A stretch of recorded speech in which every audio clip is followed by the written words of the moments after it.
السلام عليكم ورحمة الله. سمعت الفيديو الجاي، طبعا كلنا نعرف هالشيء واضح وصريح، لكن كويس انك تسمع افكارك من واحد يقولها قدامك ويوافق الواقع. More blunders, and that means creating non-stop, perpetual war in the Middle East.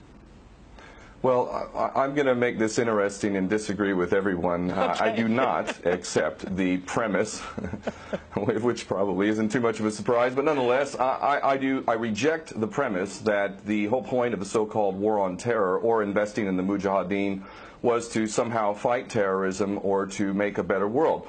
I would argue that if you really want to know what's happening with Middle Eastern policy, then you must read Oded Yanan's A Strategy for Israel in the 1980s. Now, in that document, which is pretty much being played out to a T right now and has been for many years, there were serious objectives for Israel. And Israel's main objectives were to expand and grow in line with the Greater Israel Project. And in order for it to do that, there would need to be an excuse to justify the expansion of Israel. And in order to do that, we would have to sow the seeds of sectarian hatred and violence in the region.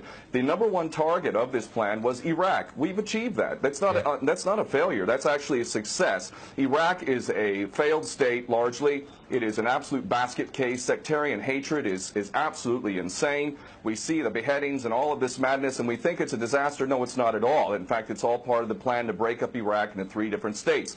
When we look at Syria, we also find that the goal is once again the same thing: sow the seeds of sectarian hatred and basically turn that nation into a basket case. This is happening according to plan as well. Now, ISIS, funny enough, could stand for the Israeli Secret Intelligence Service. Many people are seeing the very big benefits to the state of Israel, the so-called Jewish state of Israel, by the breakup and the balkanization of the surrounding states. So actually, if you believe what's being told to you, and I just don't know why anyone would believe anything that comes out of the mouth of virtually any Western leader, whether it be Obama or Bush or any of the rest of them, all of these people are nothing but patent liars, and everything they say is pretty much the opposite of the truth. So I don't accept virtually anything they say. Okay, good. Violence.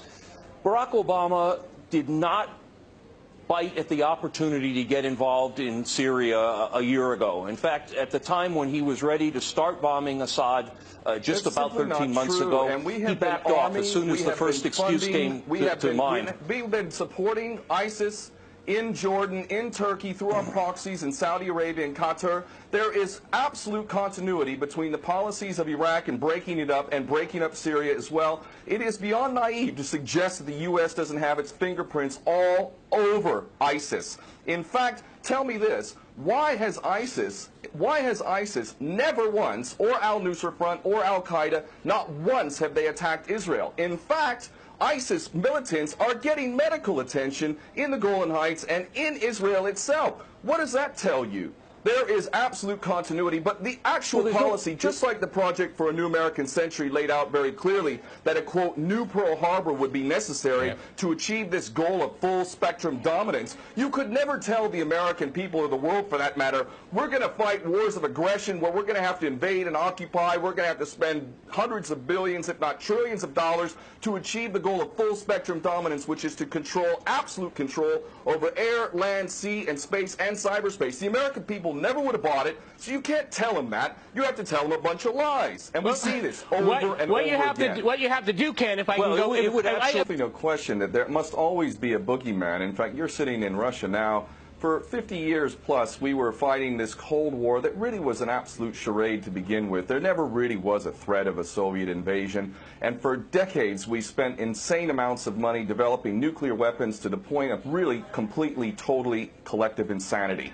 And here we sit today in a world that threatens a third world war with a policy that is clearly intended to totally destroy Syria. Let's see what happens. If we take Bashar al-Assad out of the equation in Syria, does anybody with half a brain not understand that that vacuum that's going to be created is going to be a vacuum filled by the most powerful interests there? And who is that right now? Well, that would be our best friends and allies, these little Frankenstein monsters that we create, whether it's al-Qaeda or al-Nusra Front or the latest ISIS monster that we've created. Those are the ones that are going to fill that vacuum, and that fits perfectly in line with Oded Yanan's A Strategy for Israel in the 1980s. And if these other two gentlemen haven't read that document, I seriously suggest you do. Another thing that's really worthy of pointing out is the so-called Islamic State is anything but Islamic. And yes, there is a war on Islam. Islam is very understood by many Muslims around the world to be absolutely 100% forbidden for you to forcibly convert somebody to Islam or kill them. This is totally untrue. Back in the medieval times, when there was Muslim empires, it was an absolute understanding and policy amongst the Muslims who were in charge at that time that those who practiced whatever religion were allowed to continue practicing that religion, and they were not even forced to pay taxes into the Muslim empire itself. However, if people wanted to practice that religion, they would not be able to derive the benefits of the tax system and so on and so forth. The bottom line is no Muslim in their right mind would justify going in and literally executing men, women, and children simply because they don't convert to your religion. These people are not Islamic. They are creations of the monster, which is the empire of the United States and all its cohorts in Israel and England in particular. And this monster is purposely created to justify the continuing insanity of the never-ending war policy, which is really the core of America. And that is exactly why I renounced my U.S. citizenship. This madness cannot be considered anything but the major threat to the world.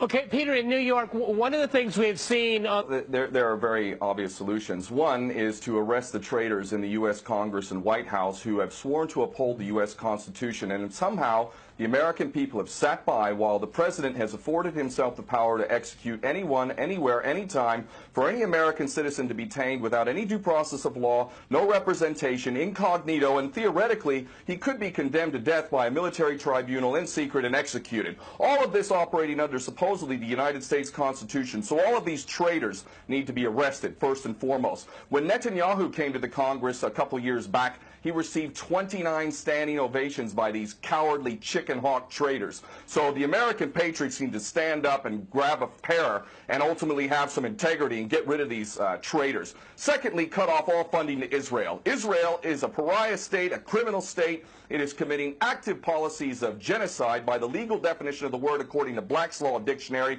That country needs to be cut off right now. All of their attention needs to turn inward. Stop your little empire endeavors and full spectrum dominance and all of this sort of madness. Start taking care of your infrastructure back home. Start taking care of the American citizens who have worked their whole lives and now find themselves wondering how they're going to keep a roof over their head.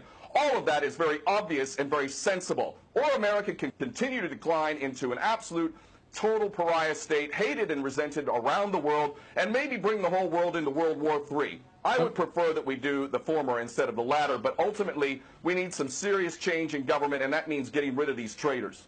Okay,